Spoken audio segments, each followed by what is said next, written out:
오늘 함께 보실 말씀은 요한복음 6장 66절에서 71절까지 말씀입니다. 요한복음 6장 66절에서 71절까지 말씀입니다. 한 절씩 교독하면서 읽도록 하겠습니다. 그때부터 그의 제자 중에서 많은 사람이 떠나가고 다시 그와 함께 다니지 아니하더라.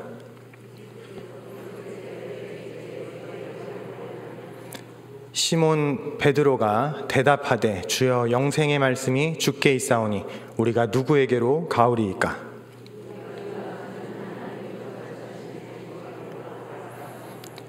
예수께서 대답하시되 내가 너희 12를 택하지 아니하였느냐?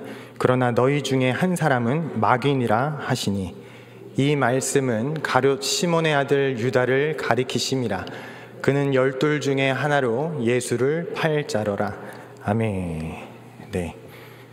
오늘 다른 대교구에서는 어떻게 나누셨는지 모르겠지만 저희 대교구에서는 이제 준비된 그 내용을 따라 우리 안에 하나님 경외함이 우리가 서로 사랑함으로 나타난다라는 내용을 나누었습니다. 우리 이 시간 옆 사람에게 함께 고백하고 예배를 시작했으면 좋겠습니다. 사랑합니다. 축복합니다. 네, 사랑합니다. 축복합니다. 네. 우리가 또 우리 입술로 고백한 대로 우리의 삶으로 보여드림으로 또 우리의 하나님 경외함이 또 우리 꽃동산 교회 안에 차고 넘치게 되기를 우리 주님의 이름으로 축원드립니다. 네, 오늘은 우리가 함께 오늘 저희가 읽었던 본문을 보시면 예수님께서 굉장히 불친절하신데요. 예수님의 이 불친절한 가르침과 그 이유를 생각해보고 우리가 잘 아는 예수님의 두 제자 베드로와 가룟 유다를 비교하면서 오늘도 예수님과 여전히 동행하고자 예배 가운데 찾아오신 우리 성도님들의 마음에 말씀으로부터 오는 위로와 도전으로 새롭게 되는 은혜의 시간 되기를 바랍니다. 오늘 저희가 함께 읽은 이 본문에서는 예수님의 제자들 가운데 가룟 유다를 베드로와 대조하며 보여주고 있는데, 이 대조의 배경을 저희가 잠깐 살펴보도록 하겠습니다. 요한복음 6장에서 예수님은 오병이어 이적을 베푸셨습니다. 그리고 이 오병이어 이적을 통해서 적은 떡과 물고기로 많은 사람들을 먹이셨죠. 그리고 그 후에 이 오병이어의 이적을 맛본 사람들은 이런 마음으로 예수님을 따라다니기 시작했습니다. 와, 예수님에게 저런 능력이 있으니 예수님을 따라다니면 우리가 굶어 죽지는 않겠다. 예수님의 저런 능력이면 우리를 로마로부터 독립시키고도 남겠다. 그러니까 각각 자기 자신의 육적인 구원과 또 이스라엘의 민족, 그 공동체의 육적인 구원을 갈망하면서 예수님을 쫓아다니기 시작했던 것이죠. 그런데 예수님께서 예수님을 쫓아오는 그 사람들에게 하는 말씀이 의아합니다. 우리 요한복음 6장 26절 말씀인데요. 요한복음 6장 26절 우리 함께 읽겠습니다. 시작.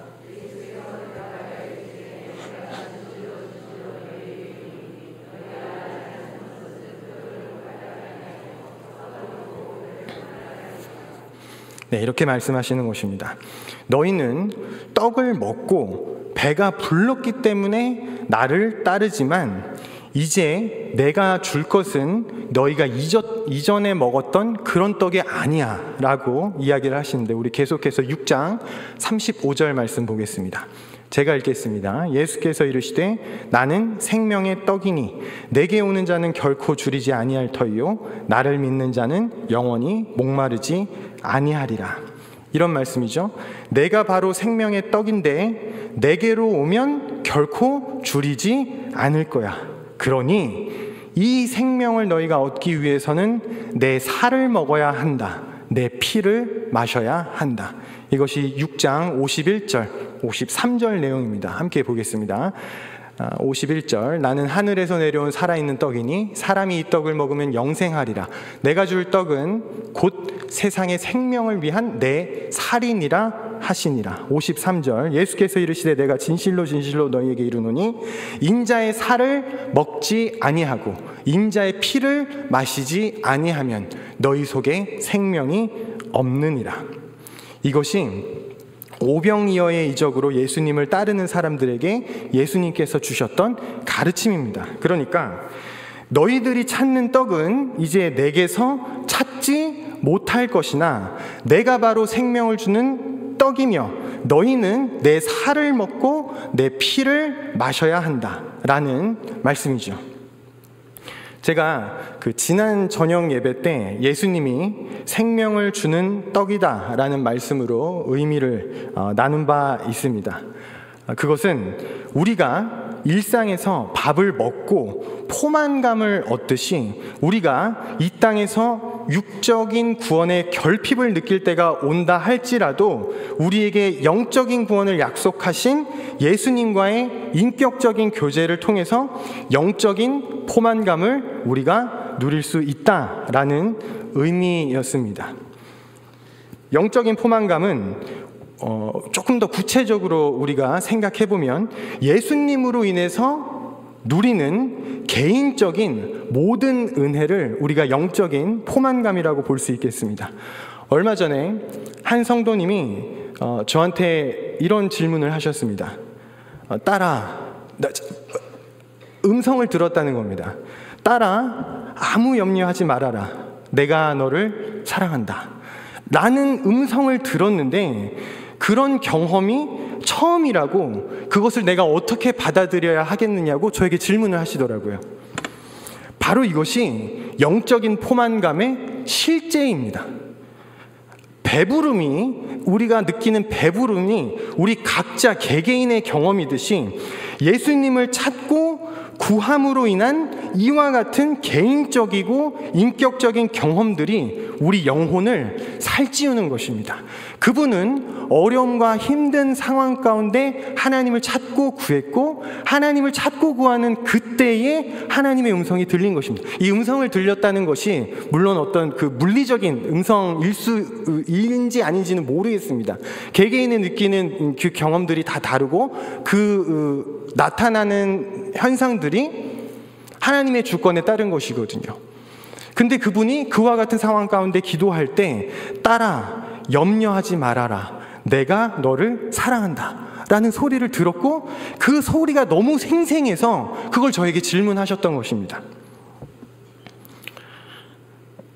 예수님을 찾고 구하는 분들은 이와 같은 영적인 포만감을 느끼게 된다라는 겁니다. 굉장히 개인적이고 인격적인 경험들, 그리고 이게 우리 영혼을 살찌웁니다. 이런 음성을 한번 들으면요, 그때뿐만 아니라 일평생에 걸쳐 하나님의 위로를, 그 말씀을 생각하며 얻게 됩니다.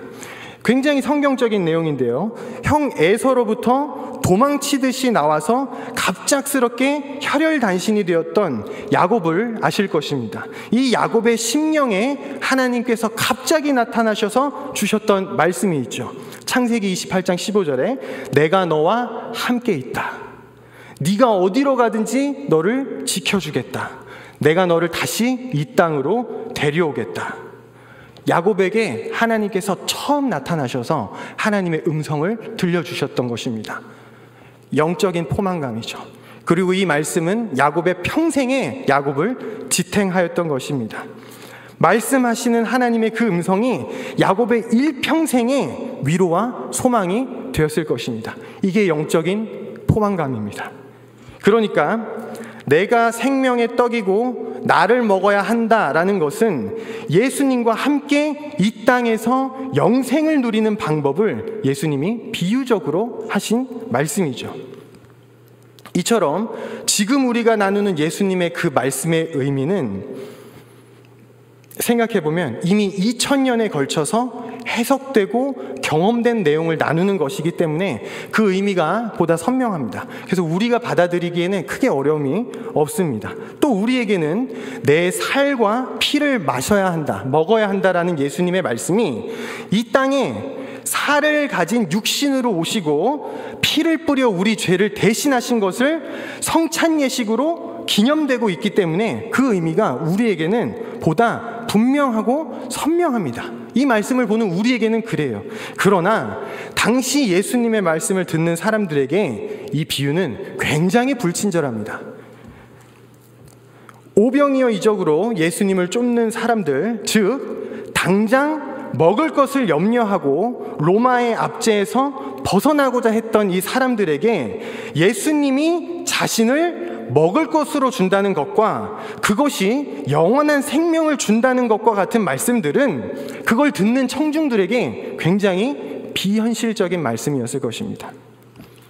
마른 입에 풀칠 좀 하고 로마의 압제로부터 좀 벗어나고 싶어서 예수님을 따랐는데 지금 당장 내가 당면한 이 가난의 문제와 고난의 문제를 해결하려고 예수님을 따랐는데 나를 먹어야 한다느니 영원한 생명을 준다느니 설상가상으로 내 살을 먹고 내 피를 마셔야 한다느니 그런 비현실적이고 해괴망측한 말씀만 하시니까 사람들은 예수님을 떠나갔습니다.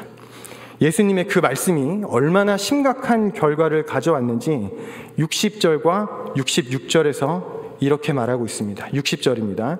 제자 중 여럿이 듣고 말하되 이 말씀은 어렵도다. 누가 들을 수 있느냐 한대. 66절 말씀입니다. 그때부터 그의 제자 중에서 많은 사람이 떠나가고 다시 그와 함께 다니지 아니하더라. 예수님의 그 불친절한 비유를 듣고 다른 사람도 아니라 지금껏 예수님을 따랐던 예수님의 제자들의 상당수가 예수님을 떠나갔던 것입니다. 저는 이 예수님이 잘 이해가 안 됩니다. 여기서 예수님은 좀 이상하신 것 같습니다.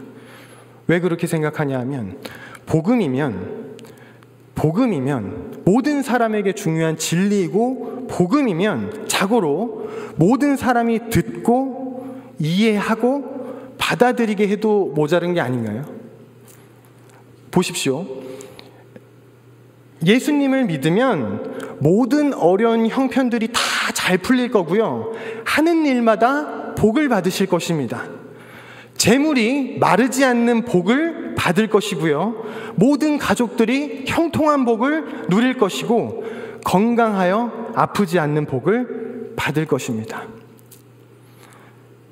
이렇게 복음을 전하였더라면 많은 사람들이 예수님을 쫓았을 것입니다. 이게 틀린 말씀인가요? 아닙니다. 말씀에 따른 복을 비는 것입니다. 시편 1편 3절에 이렇게 기록하죠. 그는 시냇가에 심은 나무가 철을 따라 열매를 맺으며 그 잎사귀가 마르지 아니함 같으니 그가 하는 모든 일이 다 형통하리로다. 하나님을 찾고 의지하는 자들은 모든 일이 형통할 것이라고 성경이 말하고 있습니다. 그럼 이 성경 말씀을 따라 복을 빌어주면 나에게 오면 복을 받을 것이다 라고 복음을 전하셨으면 많은 사람들이 예수님을 따르고 추종하였을 텐데 이런 말씀을 안 하시고 내가 생명의 떡이니까 내 살을 먹으라고 하시고 내 피를 마시라고 하시면서 지금 당장 가난과 고난 같은 육적인 문제로 허덕이는 사람들에게 한가롭게 영생 얘기를 하시니까 그럴 겨를이 없는 사람들이 예수님을 떠나간 것입니다. 그런데 우리가 본문을 보면 아시겠지만 예수님은 사람들이 떠나가는 것을 전혀 두려워하지 않으십니다. 그게 두려워서 예수님이 전하고자 하시는 복음의 진리에 있어서 타협하지 않으십니다.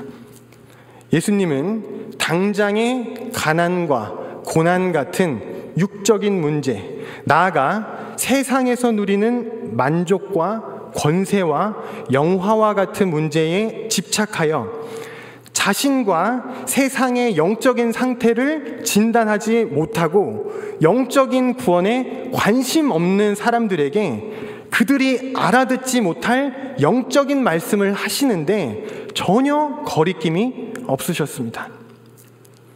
예수님이 전하고자 하는 영적인 구원, 그 진리에 관심이 없는 사람들에 대하여 예수님은 불필요한 친절을 베풀지 않으셨던 것입니다.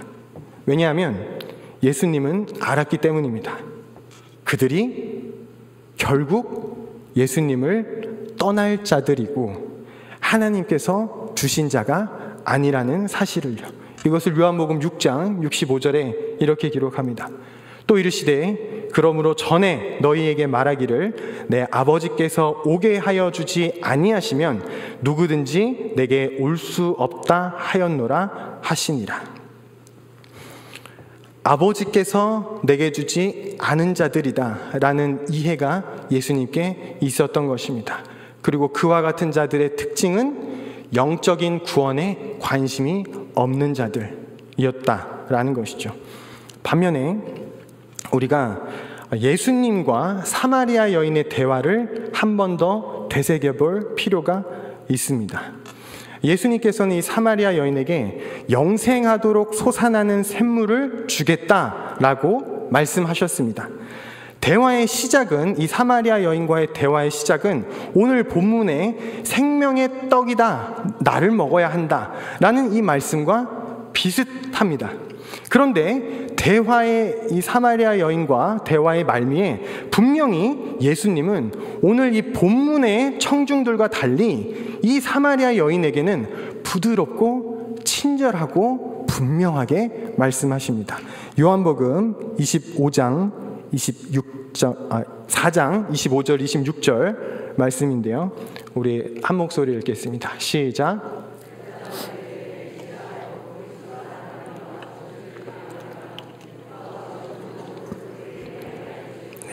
26절 예수께서 이르시되 내게 말하는 내가 그라 하시니라.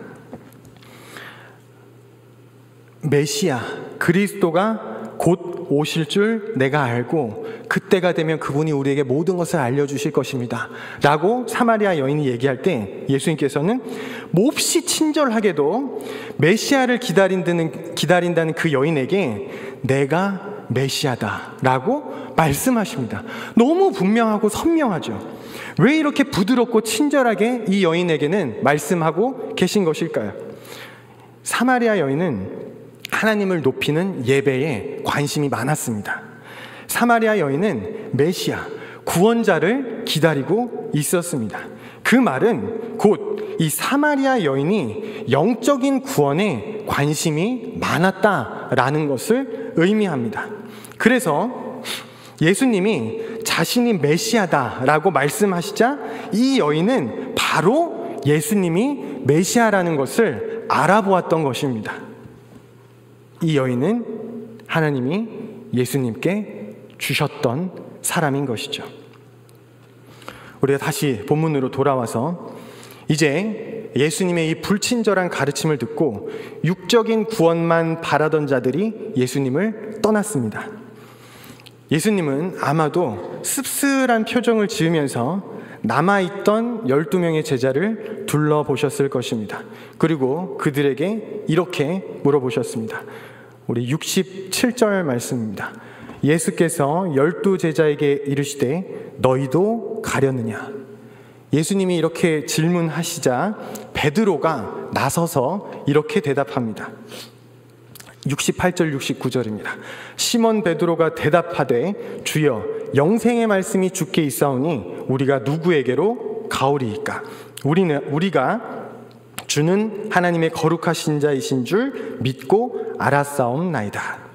베드로는 예수님께 영생의 말씀, 즉 영적인 구원이 있다는 것을 믿었습니다.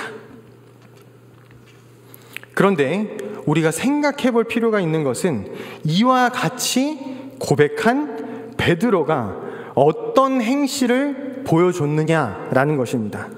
우리는 베드로가 어떻게 예수님을 배신했는지 모두 다 압니다. 오래지 않아 예수님이 이 종교 지도자들에게 잡혔을 때 베드로는 예수님과 함께 잡히는 것이 두려워서 예수님을 3번이나 부인했습니다. 심지어 이 사실은 예수님께서 잡히시기 전에 직접 예언하셨던 일입니다. 베드로가 저는 절대로 예수님을 버리지 않을 것입니다 라고 하자 예수님은 베드로에게 네가 나를 3번 부인하리라 라고 예언하셨습니다. 그런데 옆에서 이 대화를 듣던 제자들이 무슨 생각을 했겠습니까?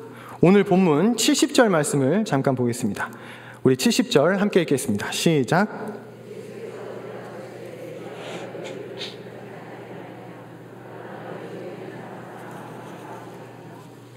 네, 베드로가 예수님을 3번 부인한다는 예언은 이 70절 말씀 이후의 시점입니다. 베드로가 예수님을 3번 부인할 거라는 예수님의 말씀에 제자들은 이 70절 말씀을 기억하고 이렇게 수군거리지 않았을까요? 예수님이 베드로가 예수님을 3번 부인할 거라고 하셨는데 지난번에 너희 중에 한 사람은 마귀다라고 하셨던 거 그 베드로 아니야? 그러자 다른 제자 하나가 이렇게 맞장구 쳤을 수도 있습니다. 맞아. 지난번에는 예수님이 죽고 부활하신다는 예언을 하셨을 때 베드로가 예수님께 성질냈다가 사탄아 물러가라 라는 소리도 들었잖아. 맞네. 딱딱 맞아떨어지네. 베드로가 예수님을 파나보다. 이 제자들은 서로 높은 자리를 차지하려고 했던 사람들입니다. 예수님과 함께 다니던 당시예요. 그런 제자들 사이에 충분히 있을 수 있는 그런 대화 아닌가요? 제자들 사이에서 베드로가 예수님을 파는 사람이라고 언급됐을 가능성이 있습니다.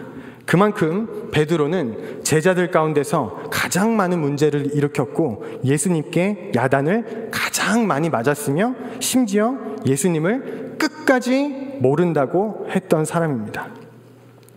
그런데 결과적으로 우리는 잘 알죠.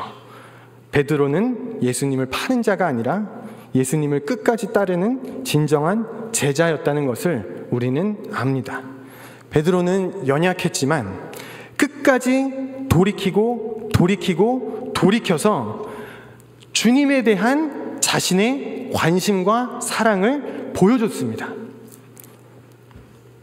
이 베드로가 예수님께 관심과 사랑이 있지만 자신의 그 연약함에 고뇌하는 사람이었다면 가룟 유다는 예수님께 관심과 사랑이 없고 자신의 연약함을 감추는 사람이었습니다.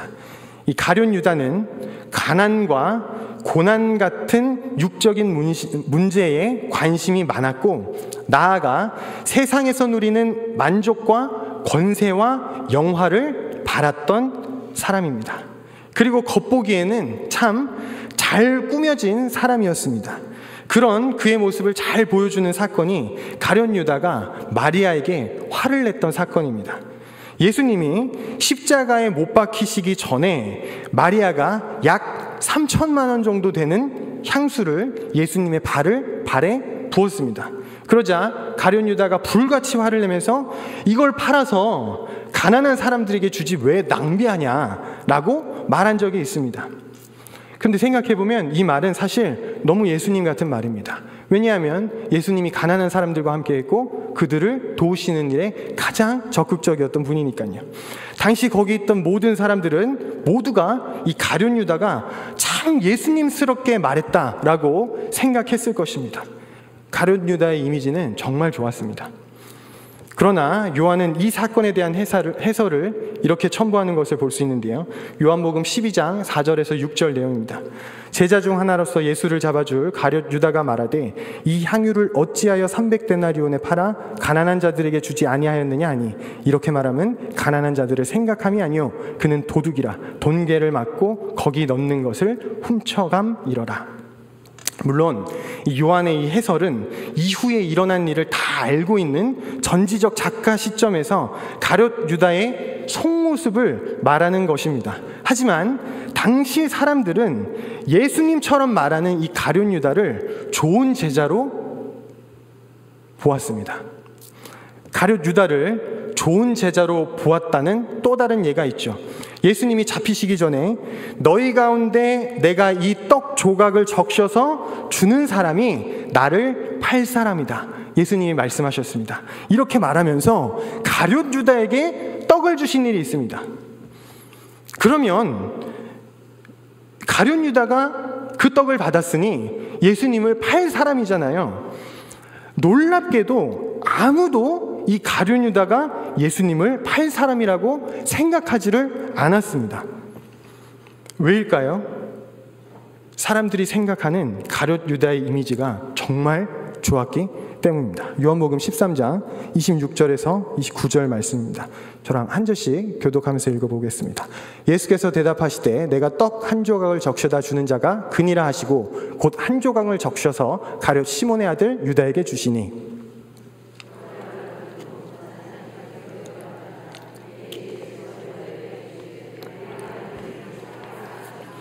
이 말씀을 무슨 뜻으로 하셨는지 그 앉은 자 중에 아는 자가 없고 어떤 이들은 유다가 돈궤를 맡았으므로 명절에 우리가 쓸 물건을 사라 하시는지 혹은 가난한 자들에게 무엇을 주라 하시는 줄로 생각하더라.